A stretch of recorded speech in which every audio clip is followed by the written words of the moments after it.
the war represented a breakdown of shall we say, a negotiated solution to a dispute between two different parts of the country.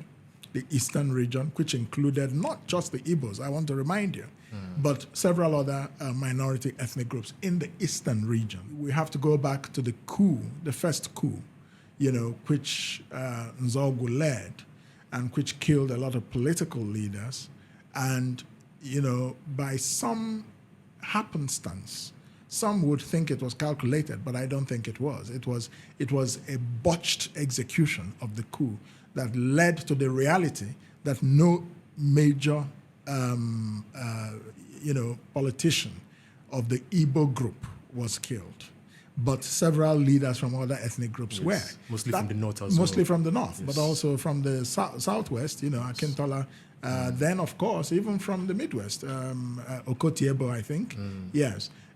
So we have to also, especially for those of us from the southeast, not forget this beginning.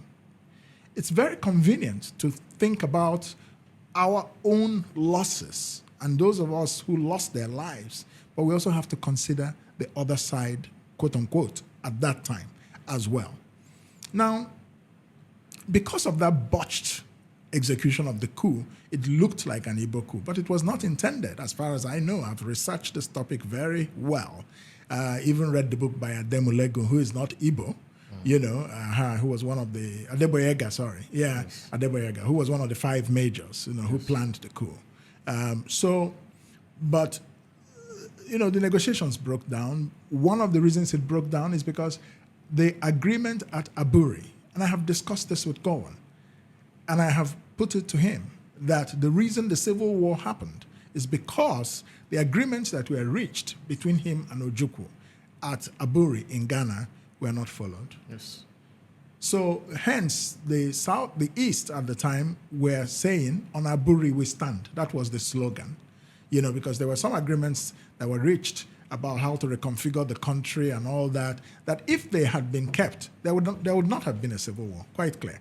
Many people conveniently and mischievously make it look as if some people were set, hell-bent on seceding, but they forget the rest of the story.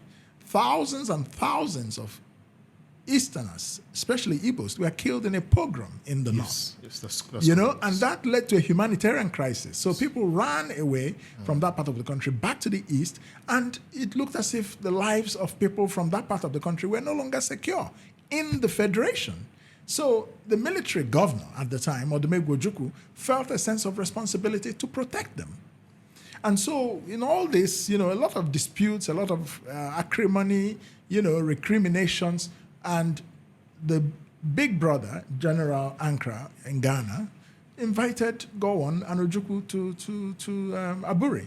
And there, a lot of discussions and negotiations, and everything was fine. When they came back, it wasn't what was agreed that happened. That's a very important proximate cause of the Civil War. And it is false history when people ignore this fact, So that's concerning the war itself. Of course, we know about 2 million lives were lost, mostly on the Biafran side, and all of that. So it was a tragedy, really, of huge proportions for the whole country, but particularly for the eastern part of the country, which was the theater of the war. A lot of destruction, a lot of families, and a breakdown of social values that now became evident after the Civil War and created some dysfunction in the society.